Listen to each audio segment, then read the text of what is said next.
Hi everyone, I just wanted to walk through the answers to our final exam. So I'm going to run through the multiple choice answers and then, very briefly discuss the short answers and essays. By and large, folks did really well on the short answer and essays this round. Um, the multiple choice tripped some of you up, and I suspect, and this is just a hunch, that for those of you that got tripped up, it was an issue of not reading or watching the films rather than the questions being too hard, because the vast majority of people got each question correct, statistically. So lots of you aced the multiple choice, but those of you who didn't, it usually wasn't one or two you missed. It was several. So let's just run through these really quickly. Number one, which term refers to a speech delivered while an actor is alone on the stage? And that is a soliloquy. Number two, when we're talking about the spectators in the yard, those are the groundlings, that's B. Three, which term refers to a speech directed only to the audience, and that is an aside, C. In Macbeth, which character returns as a ghost, that's A, Banquo. Five, in Othello, which character loses his position as a result of drinking, that's C, Cassio. Which object supposedly proves Desdemona's infidelity? That would be B, a handkerchief, and I'm going to go ahead and take care of that typo while I see it. Seven, in Othello, which character commits suicide? And that would be Othello himself, that's D. In Titus Andronicus, which character cuts off a hand? And that would be B, Titus. In Macbeth, which character is beheaded? That would be D, Macbeth. So in all three of those questions, I was specifically asking you questions about the titular character. 10, in Othello, which character initially reveals Iago's treachery? That's A, Emilia, his wife. 11, in Macbeth, who jokes that he works at the Hellgate? That would be C, the porter. 12, in Titus Andronicus, which character is raped and mutilated? That's B, Lavinia. 13, which play is likely based on Holinshed's work? And that's C, Macbeth. And 14, which play was likely based on a sensational story? And that would be B, Othello. Did I say B above? It's Macbeth, C above. 13 is C.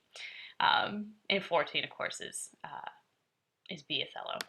15, identify the speaker in the following passage. All right, so in these, again, as I said in class, there are specific lines that we've stressed.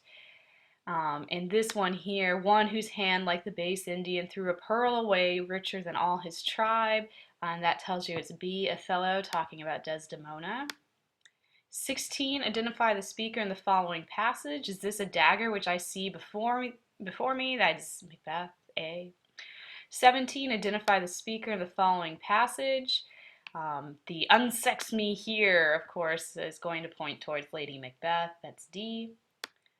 Identify the speaker in the following passage. My noble father. So this is Desdemona talking to her dad. D. 19. This is the one that tripped up the most folks, but I mean, again, actually not that many of you, but Zounds ye whores, black so base a hue, sweet blouse, you are a beauteous blossom sure. And this is Aaron from Titus Andronicus, B, talking to his son. Well, he's talking to the nurse and then his son. And then 20, identify the speaker in the following passage. The key phrase here is I am not what I am, and that tells you it's Iago, C. Then we had the short answer, and really, by and large, folks did very well on this. You know, with the Globe Theater, people talked about the open air nature of it, the kind of octagonal, or some of you said circular form of it. Some of you talked about the white plaster and the wooden timbers, talked about the three tiers, the use of a balcony on stage, trap doors, the heavens that overhang the stage, the fact that the groundlings are in the pit, that the stage is kind of surrounded on most sides by the audience, that the upper class or the wealthy could afford seats that were covered, so on and so forth. And the same was true with number 2 when you talked about the conventions of a Shakespearean tragedy.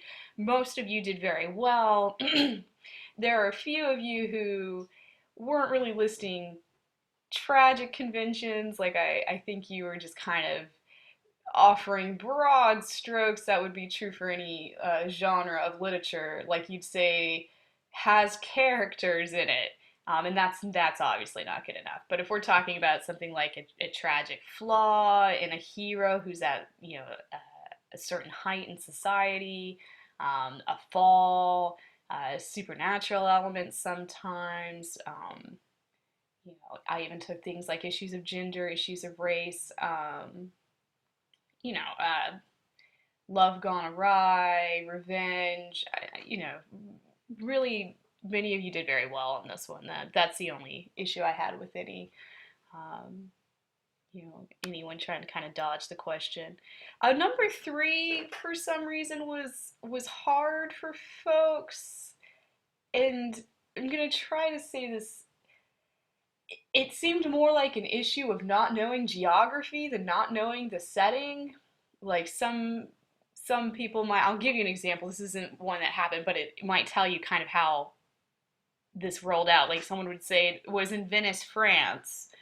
Well, Venice is in Italy, not France. So I would give you the point for knowing Venice, but it's not in France, and um, that's not an issue not knowing the play, I suppose. But so the answers are Othello. If you put Italy or Greece, you would be correct because it takes place in Venice and Cyprus. But I definitely took Italy, Greece, Venice, Cyprus. Any of those would have gotten you the point. Macbeth is referred to as the Scottish play because it takes place in Scotland. Although you could talk about the end of the play being in northern England. And then Titus Andronicus is a Roman name, and it's set in Imperial Rome. Um, so if you put Rome or you put Italy, you would get that correct as well. So I really tried in most of those cases to be fairly flexible, um, you know, so things like that.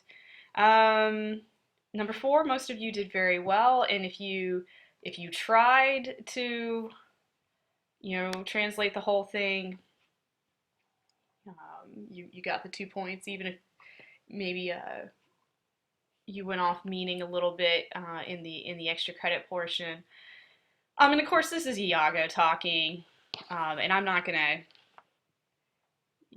write it out, but to give you the basic gist of what he's saying, he's claiming that how can someone describe him as villainous if he's giving the most logical advice to win Othello's good graces back is probably the right advice because Desdemona is she's easy to convince to plead a good case, and that Othello is so enamored with her that in some ways it's almost sacrilegious because he'll do anything she asks him to, and in that way she is kind of his new god. And how does that make Iago villainous? And where people kind of tripped up was actually this part here where it talks about renouncing his baptism, etc., etc. And again, because that's the extra credit section, if you attempted it, I gave you those points. But everyone did pretty well up to here. Some kind of went off the meaning and describing her, like making the speech about Desdemona, but really Iago is describing the relationship between her and Othello as one in which she is able to really wrap him around her finger. And then five, you guys actually did very well with this one. Like I said, I described it as the low-hanging fruit question, in which it was saying, connect the play to any poem. People talked about Othello and the sonnet speaker having these kind of tumultuous experiences of love and fears of being cheated upon. Of course, people describe Lavinia and Lucrece, and Philomel, which was, very, very good. Trying to think what else. Tamara and Aaron, and comparing it to Venus and Adonis, comparing Venus and Lady Macbeth. Just as long as you made the connection and then explained the connection, you got the full points. Um, and, and by and large, everyone managed to do pretty much just that.